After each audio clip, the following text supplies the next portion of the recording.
The Philippine flags were waving and the chants of Leon echoed across center court as Eala delivered the most dominant performance of her grass court career. A 6-2 demolition of Priscilla Hahn in just 64 minutes.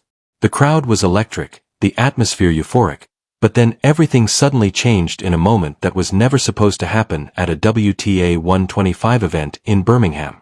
Cameras caught an incident that security had to intervene in, fans surged forward, officials rushed in panic, and within hours the clip had gone viral across 2 continents, leaving everyone asking what Eala did that forced security to step in and why people were still talking about it days later. Birmingham, England, June 2, 2026, Edgbaston Priory Club, 2 p.m. The day had already begun with heartbreak, as just 24 hours earlier Eala and her Czech partner Nikola Bartonkova had held a match point in their first-round doubles match against British second seeds Harriet Dart and Maya Lumsden, only to lose momentum in a dramatic deciding tiebreak and fall 4-6, 6-2, 11-9 after failing to close out victory at 9-8. But singles told a different story entirely. Walking onto center court as the top seed of the Lexus Birmingham Open, Eala was greeted by an atmosphere unlike anything the historic venue had ever seen, with thousands of Philippine flags waving and chants of Laban, Laban, Laban echoing around the grass courts as fans from across the UK and even Manila gathered to watch their rising star. And she did not disappoint, facing Australia's Priscilla Hahn, ranked 143 in the world, and immediately asserting control in a match that underlined her dominance from the first game to the last. Previous meetings between them were split at 1 win each, with Hahn taking their most recent encounter at the WTA Open in October 2024 and Eala winning their first clash at Roehampton in 2023. Leaving the head-to-head locked at 1-1 heading into what felt like a true rubber match. But from the very first point there was no real contest, as Eala's left-handed serve fired on all cylinders, her ground strokes were clean and penetrating, her movement on grass looked effortless, and her focus never wavered as she raced through the opening set in just 22 minutes, winning every first serve point and converting 3 break points to hand Hahn a brutal 6-0 bagel. The second set followed the same pattern with Eala storming to a 5-0 lead and standing on the edge of a rare double bagel before Hahn managed to claw back some pride by holding serve and breaking twice in succession to narrow it to 5-2, but the momentum shift was brief as Eala quickly reset and closed out the match with a confident love hold, sealing a 6-0 6-2 victory in just 59 minutes with a commanding 53-27 total points won. After the match, still catching her breath, she was handed a microphone by a tournament official as the crowd settled, expecting the usual polite post-match interview, but Eala instead looked out over the sea of Philippine flags, at the families who had traveled across oceans, at children wearing her name, and at grandparents visibly emotional, before speaking directly to them and saying, "Salamat sa suporta. I didn't expect there to be so many Filipinos here.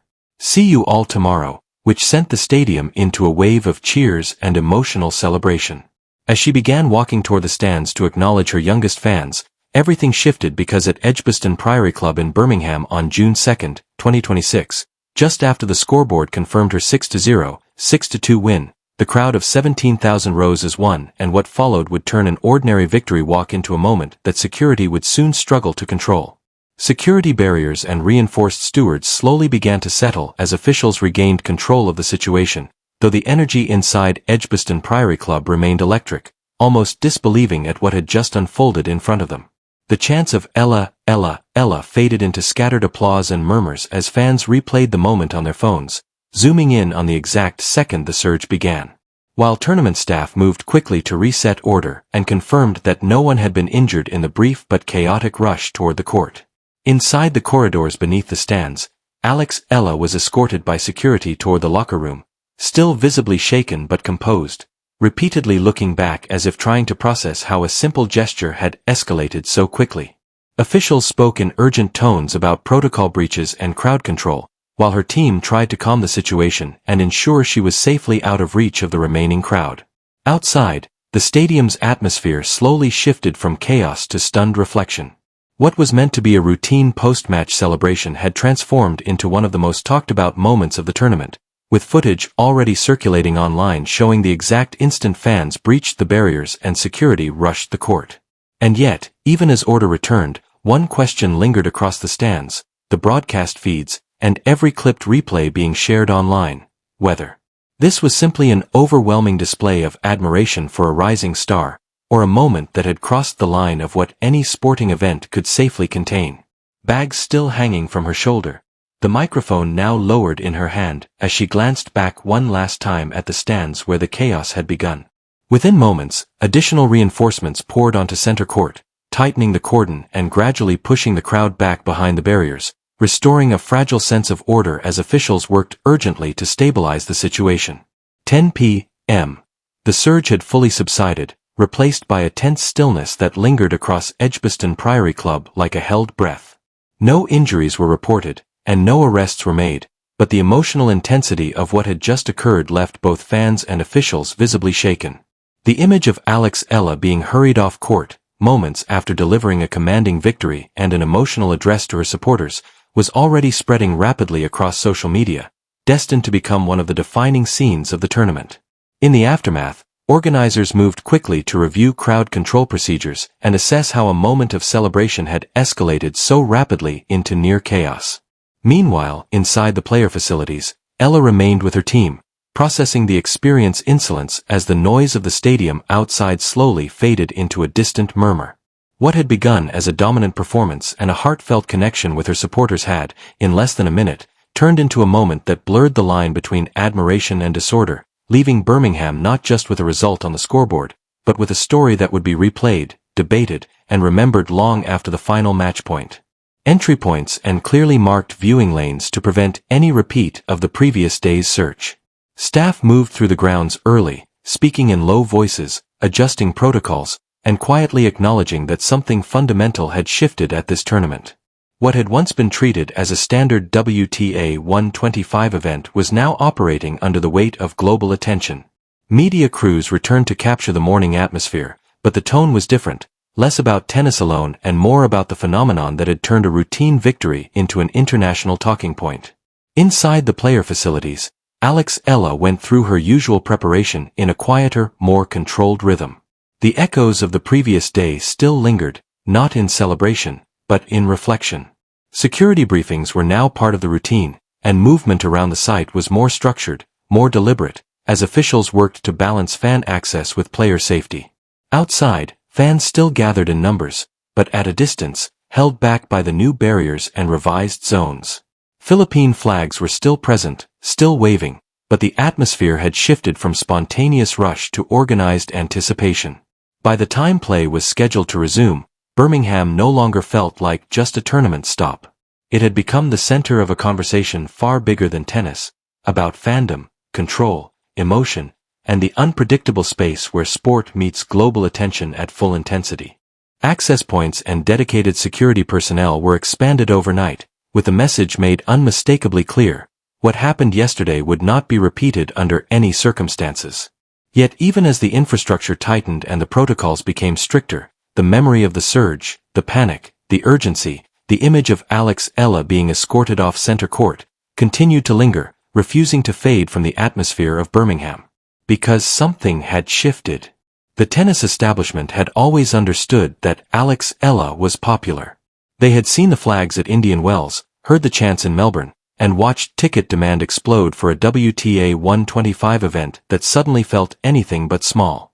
But they had never fully grasped the scale of what she represented until the crowd broke formation and security was forced to intervene.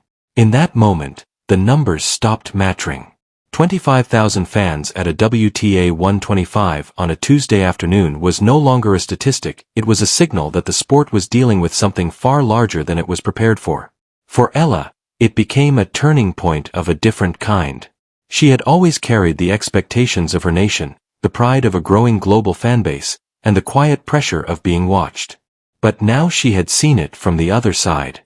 A living, moving ocean of people reaching not just for a player, but for a symbol. She understood what she meant to them, and she also understood how quickly admiration could tip into something uncontrollable. "I know it came from love," she had said, and she meant every word. But love, when it loses structure, can turn into chaos, and chaos, even when born from joy, can put people at risk. The tournament moved forward. Eala advanced to the next round, where she was set to face Beatriz Haddad Maia in what promised to be her toughest test yet. Security barriers were higher, entry points more controlled, and protocols more rigid than at any previous stage of the event, as Birmingham adjusted itself in real time to the scale of attention it had unexpectedly inherited. And the tennis world watched closely, not just to see who would win the next match, but to see whether Birmingham had truly learned its lesson. Because one thing was now undeniable: Eala was no longer just a tennis player. She had become a movement. And movements, no matter how powerful or heartfelt, demand structure, protection, and respect. Laban, always. But now, more than ever, safety always. Shocking scenes at the Birmingham Open saw Eala's dominant 6-0, 6-2 demolition of Priscilla Hahn overshadowed by an unexpected crowd surge that forced security to step in on center court. After thanking fans in Tagalog and extending a moment of connection toward a young supporter in the stands, the atmosphere quickly escalated as thousands of Philippine flags waved and hundreds of fans pressed forward, prompting officials to sprint onto the court and restore order.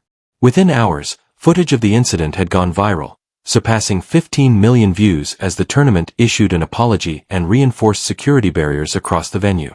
Despite the chaos, Eala remained calm and composed, later posting a message that acknowledged the emotional intensity of the moment while emphasizing safety and respect, reinforcing a growing reality in tennis. Her influence extends far beyond the baseline. The incident has sparked widespread debate about whether the tournament underestimated the scale of her global fanbase or whether event security systems are simply not built for this level of modern sporting popularity. What is now clear is that Eala is no longer just a rising tennis star. She is a phenomenon that commands attention on and off the court, where passion, identity, and sport collide in ways the tennis world is still struggling to fully manage.